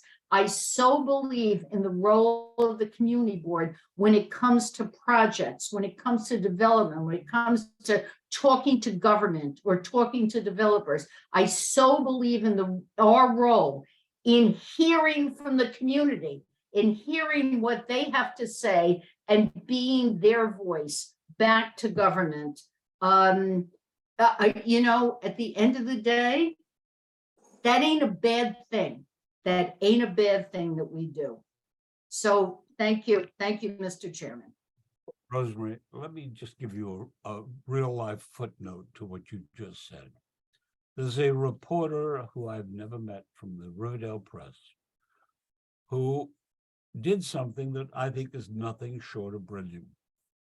She unearthed the fact that long before the Department of Transportation put forward the giveaway on the parking spot for $475 a year for people who could afford 10 times that, but gave them away instead. For whatever reason, proper, improper, it didn't pass my smell test. Long before that, long before they came to us, they'd already issued the permits. Before they came to us and met with us in detail on the Riverdale Avenue thing, DOT had already decided it. And before the meeting, they'd already painted the bloody lines. That's a policy issue. And that's what I want us to cross. I think government and this administration are just dead wrong doing that. Because what they are saying is, we tell you what to do and we'll run you through a charade or two to make you think you have some input. That's not what government ought to do. And that's what a community board ought to expose. I think it is important that we make very clear, not just to this administration, the clowns who preceded it too. Make it very clear that it is the role of government to come forward with ideas, but to consult with the community because they are required to be an advisory board. You can't advise if the decision is already in concrete. That's not democracy. That's despotism. Camelia. Oh, yeah, Chuck, actually, I think both you and Rosemary already covered what I wanted to say, because I just wanted to agree with Rosemary, but also stress the word advisory. And although our voice is absolutely important as far as conveying the community's voice, right? At the end of the day, we are advisory only, sadly. And advice you can take or you can not take. So what I feel like we can play a bigger role is actually the work with our elected representatives that appointed each and every single one of us on the community board. And I am sometimes questioning whether our elected representatives, have as strong as of an opposition to some project as we seem to feel at community board level. Example, visitation. I mean, yes, we did hear a couple of times from representatives at state level, from their representative, right? Related to SCA, but the mammoth part of this project is that housing development. I mean, do I know whether our city council member is as strongly opposed or questioning that project? I do not know. So I would love to know. My point being, I guess, in all this is that we do have also an important role in advocating to our electeds what we feel is the voice of the people. Personally, as to your original proposal, I feel like it's very sort of idealistic, and of course I admire you for that. But I don't know if it is realistic in the sense of our primary role being that of advisory. Having said that, of course, I'm happy to support anything I can support. Let me tell you about a great mayor by the name of Edward Koch. Used the communities, listened to the communities, helped create the community boards, and did what he did more in sync with the people of the city of New York than anyone since him. You can. You are not an advisory board if the decision has already been made. You're just blowing smoke. Lee. I want to piggyback on what Camelia said, I agree. We're more than, but with you also, we're more than advocacy. We're less than advocacy.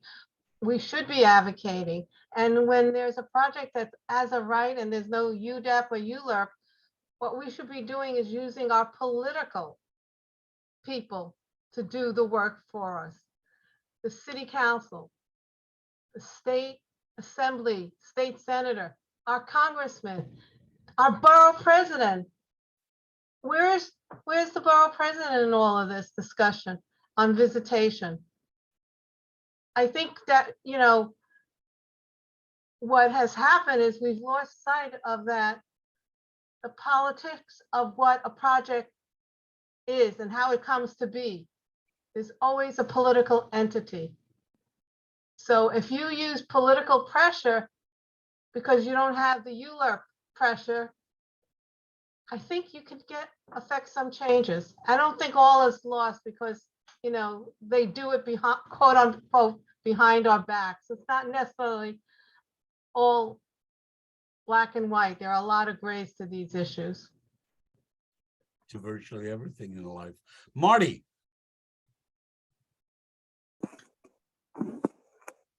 Yes. I don't, I agree with everything you've said about government, advisory or not, couldn't care less about our opinion. And I do not support the idea of our selecting sites because we'll never make everybody happy. But I do think we ought to put together a menu of things we do not want them to consider. So like getting rid of private housing and taking over an entire block and killing a neighborhood strikes me as something, one of the things we got to have on a list. So at least we're preemptive in telling them what we don't accept. Thank you. Bob. Bob Bednar. Thanks. Yeah, thanks, Chuck. Yeah, as I said earlier when I spoke, I'm not sure exactly what form our activity should be. I'm not sure exactly what our precise role ought to be in this process, but I think it's got to be something more than simply sitting back and waiting for projects to be brought to us, at which point we're very constrained in the amount of input we can have.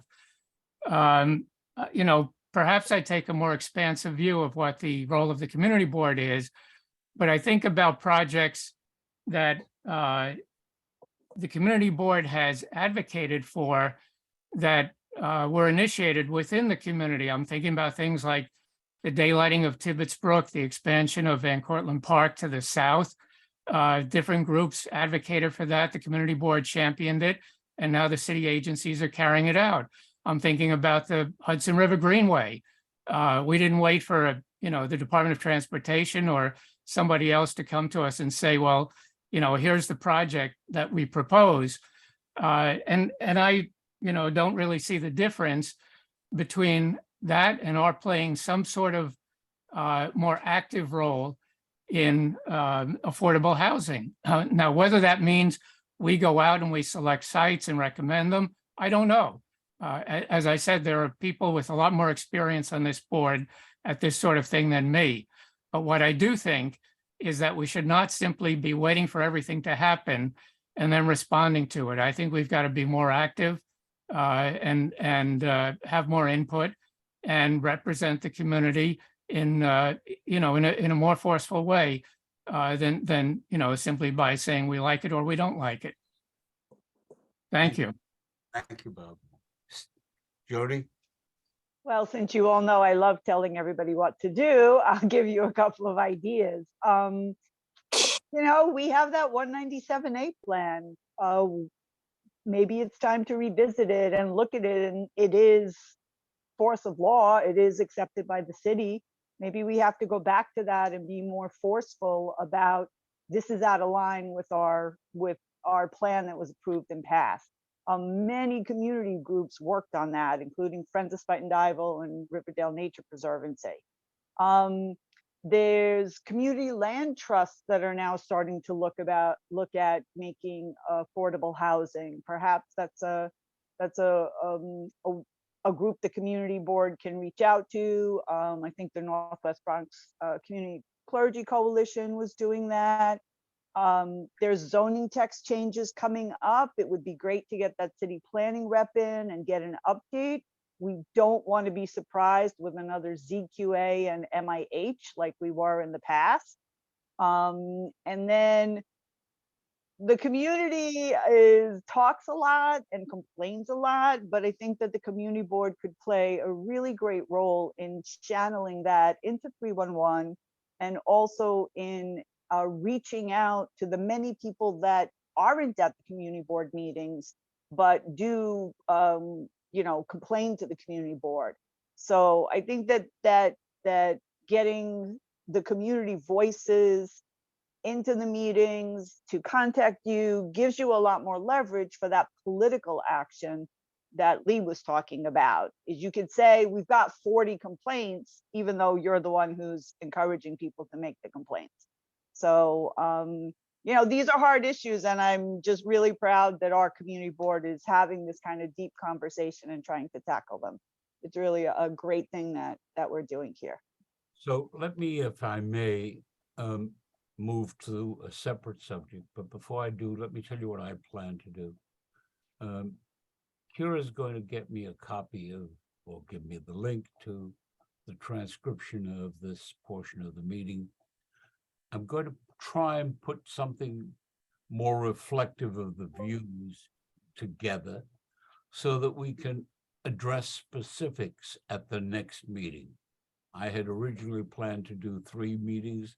This was supposed to be the final one.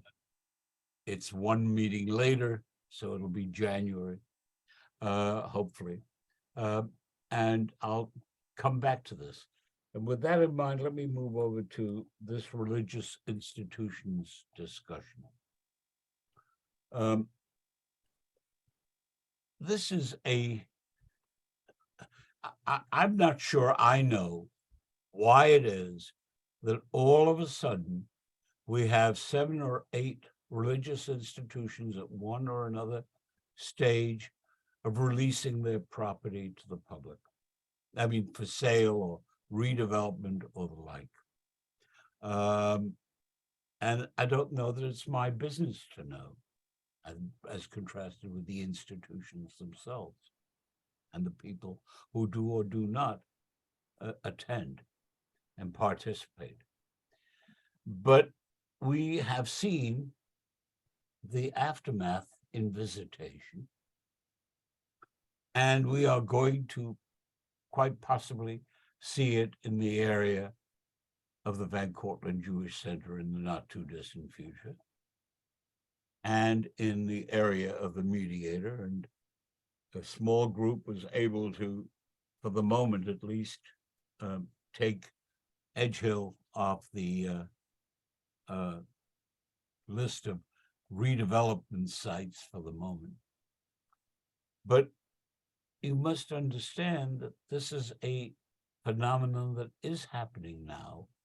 And when they hit the community, there's a big piece of land usually available.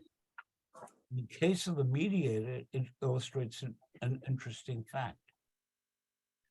The Mediator was spinning off pieces of land over a period of years and selling them to survive over a period of time. I fault myself for not watching that development as it went along, but it did. And now they're down to the basics. The interesting part is that both of them, I tried to reach out and try and offer whatever I could as an individual. And I could have done more in connection with Van Cortlandt because it was a specific opportunity, which they declined to pursue. I've outlined here the issues.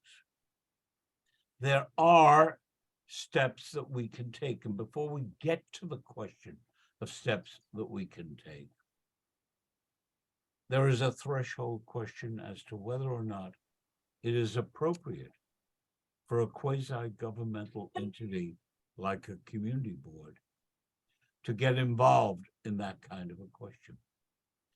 And if it isn't before the denouement, then should we take a more affirmative role after it happens?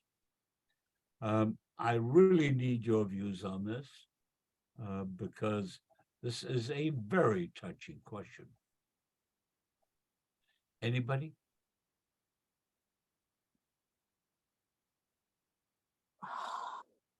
I said it was touchy. Thank you, Rosie. Sorry, I have stated my position in the past. We should stay out of the business of what religious institutions facing, whether it be financial difficulties or a change in their congregations or whatever those issues are facing religious congregations. We should stay out of that business. It is none of our business. None of our business to get involved in that. If they sell the property and the property goes to a developer and there's a develop, of course, we will, as a community board, if they address what development gets proposed for that site.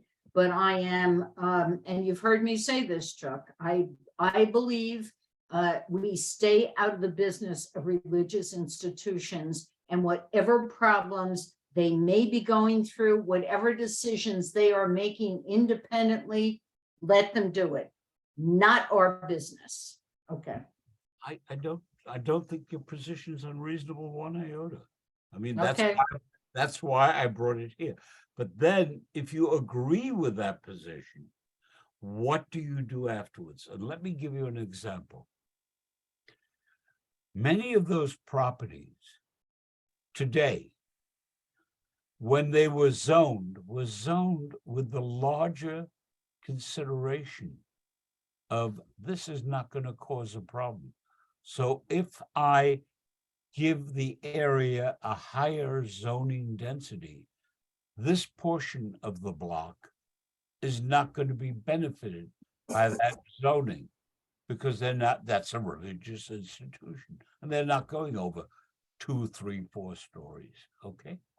So the question I would ask you is, should there be some flexibility in the zoning to provide that while it is used as a religious institution, it has one zoning? If it should cease to be, it would have another. Now, I can give you the argument against that, because in theory, the zoning isn't for the site, it's for the larger area of the zone. Right. But when they calculate it, they have to look at every piece of it. And if an institution occupies a significant portion of the landmass within that zone, that shapes the zoning for that zone.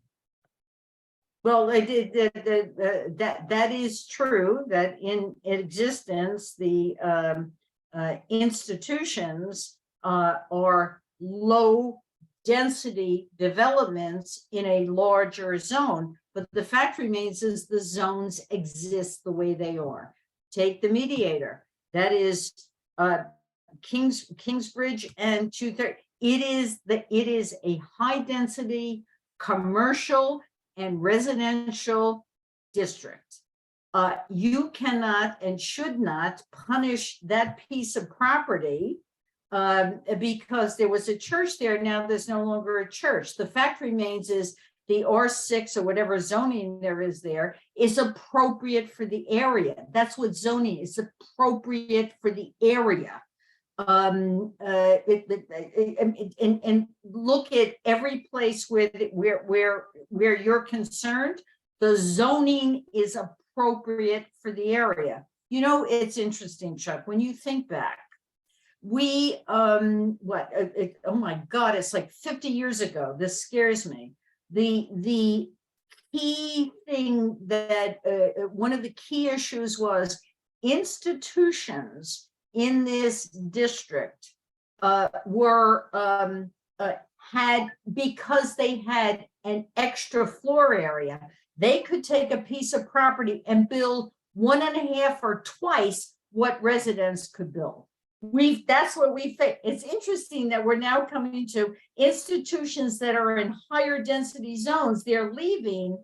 You can't turn the clock back on the zoning there. Am I making I'm sorry, I'm blathering a bit here. You're right. But You're right on the it is it is what it is. The zoning is what it is, and unless, and we're not going to do it, make an application to rezone a piece of, we're not going to do that. It's not going to happen. So you know, our institutions are institutions. If they're not there anymore, they're not there anymore, and they're sitting in a piece of property in a zone that city planning has deemed appropriate for that neighborhood. Appropriate. So So, let me give you- sorry. No, you're making precisely the point that has to be done by way of balance. Let me give you a question that takes it to the next step. Assume, for the sake of argument, and this is just an assumption, that we are of a mind that the concept that is being advocated for visitation of construction on all four sides, and assume that you agree, and you may not, that that mere fact that you have that Pentagon-like construction mass is disruptive of community needs and interest, but permissible as of right. What would you say to the notion that if one of those three sides were removed, no housing on it at all, nothing at all, but in lieu of that, a floor was allowed to be added on the two remaining sites, or two, so that you can equalize it and give the developer an incentive that he isn't going to get hurt by doing it. So let me tell you what focused my attention on that. To his continuing good credit, Jeffrey Dinowitz tried to figure out a way of dealing with all of the small apartments in that mess. There are loads, I think 25% of it is one family or studios or less, almost all, because of the various allocations and mathematical requirements. He said, why don't you do the following? To change the nature of the building into the kind. Find some of the ones and the twos, so you have larger family apartments. So here to making this more of a community type of thing. Let me give you an example of what they have done in the city of Jerusalem. In the city of Jerusalem, they found that there were large areas of the city that are unpopulated without anybody living in them, except at certain religious times of the year and summer vacations. With the result that while a city had great shortage of space, nobody was there. They were all people from outside of the city and of the country. So what did they do? They said, listen, if you will provide the following amenities which are necessary, making it more earthquake proof, provide an elevator for any building that's more than 3 or 4 stories, provide other things, we will let you build a certain amount into the backyard or add a floor to the building. And you, the developer who does that on approved plans by government, you, the developer who does that, have those apartments, sell them to cover your costs in making the benefits available. And so what I'm saying is the following. If the communities were able and willing, and the religious institutions were able and willing to work to try and accommodate, not just on the bare bones of as of right.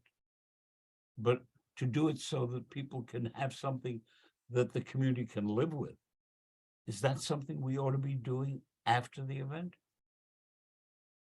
But after the event is after the property is sold, so there is no Correct. longer a religious Correct. institution involved. Okay, so, right, that's number one. And number two, you gave me a Hobson's choice. Would I go for the Pentagon or half the Pentagon with an extra floor? Again, it's Hobson's choice. You can't, that's it's an impossible thing to say, because who the hell am I? I'm nobody. Who the hell are we? What does the community say about it? What do the people who live there think about the height, the density, the open space, the traffic? What do they think about everything? So it's never one thing. It's never one thing. Number two, any religious institution is gone from this discussion. And when it comes to other religious institutions, again, we should stay out of what they do. Once the property's sold, it's sold. Then we're into talking to some developer, not them. Not them. They're out of it, right? Yep. Am I okay? Am I missing No, something? I think Okay. you have the one piece you're missing Is whether or not, when you know it's coming, stay away from it coming that way. yeah, okay. Talk to what happens afterwards and try and get into it so you can shape it at an Okay, that's okay. That's- I understand what you're saying. Okay. Julie Reyes. Hi, Chuck.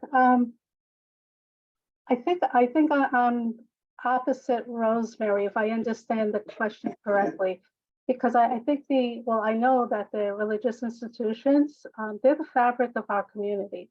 And I think if we just looked the other way and didn't participate from the beginning, we could be of some assistance by chance. I don't agree with just letting things go as it goes and not getting involved at all. Stephanie. Hi, can you hear me? Yep.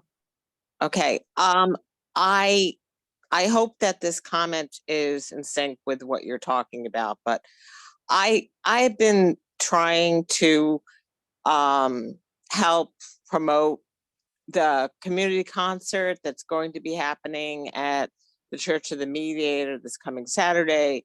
So just earlier today, one of the vestry members posted a comment on my Facebook group about what the church is planning on doing, that they're in the process of putting together a request for proposals that they're going to give developers, not the other way around. They're not taking proposals from developers.